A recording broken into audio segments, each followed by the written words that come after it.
Goeiedag liewe vriende, ek groet u in die wonderbare naam van ons koning Jesus Christus. Het is 2025 en graag deel ek met u 'n gedagte, die Here maak iets nuuts.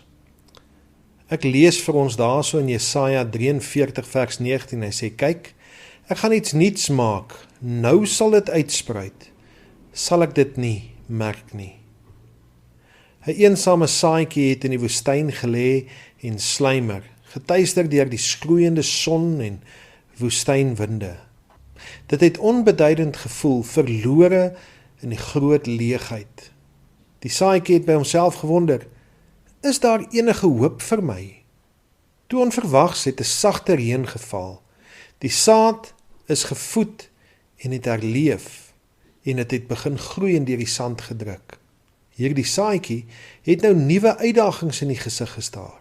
Die skroeiende son, die snerpende koue en die meedoenlose winde. Tog het die saadjie besef, toe dit deur die oppervlak breek, dat dit nie alleen was nie. Met elke stryd het die saadjie, wat nou 'n plantjie geword het, sterker en sterker geword. Sy wortels het dieper en dieper gegrawe. Uiteindelik, teen alle kanse, het 'n blom, 'n baken van hoop in die verlate landskap geword. Die woestyn, wat eers onvrugbaar was, het nou 'n skoonheid ingehou. Dis net 'n bewys van die krag van lewe om homself in die moeilikste toestand na vore te laat kom. Dit is Januarie en ek glo dat die Here vir sy kinders nuwe hoop het, sodat hy vir ons nuwe dinge kan doen, indien ons ingestel is om sy stem te hoor. Dit was ook die boodskap wat die profeet Jesaja aan die volk oorgedra het. In plaas daarvan om terug te kyk na hulle wonderlike verlossing, toe hulle deur die Rooi See getrek het, moes hulle vorentoe kyk, want God wou vir hulle 'n nuwe wonderwerk doen en op nuwe paaie lei. Vers 19 sê, kyk, ek gaan iets nuuts maak. Ons moet opmerksaam wees vir die nuwe dinge in ons geloofslewe, dinge wat ons nog nooit ervaar het nie, wat hy nou vir ons wil gee en ook vir ons wil leer.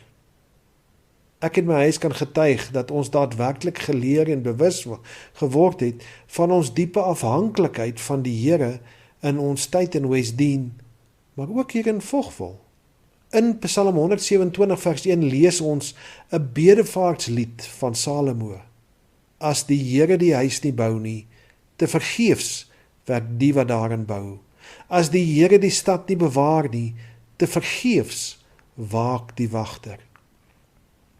Sefanja 3 vers 17 sê, die Here jou God is by jou, 'n held wat verlossing skenk.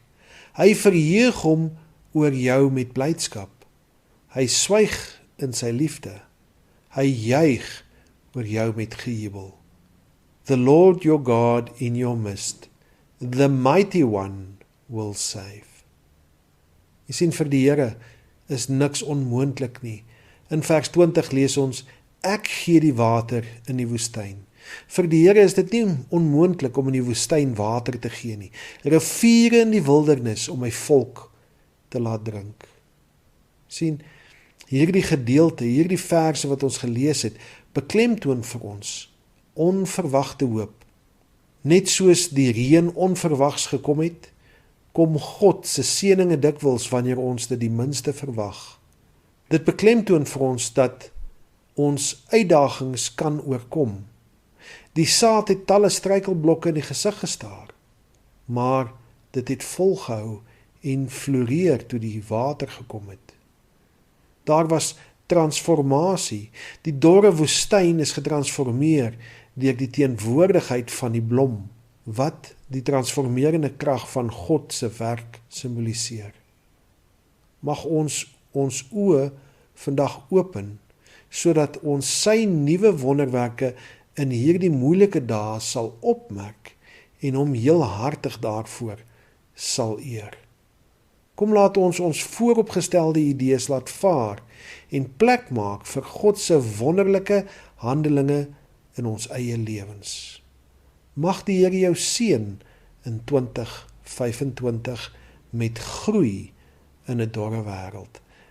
Hy gee die reën en hy gee dat ons op mekaar sal afvryf en 'n woud sal word. Mag die Here u seën. Groet u tot volgende keer. Totsiens.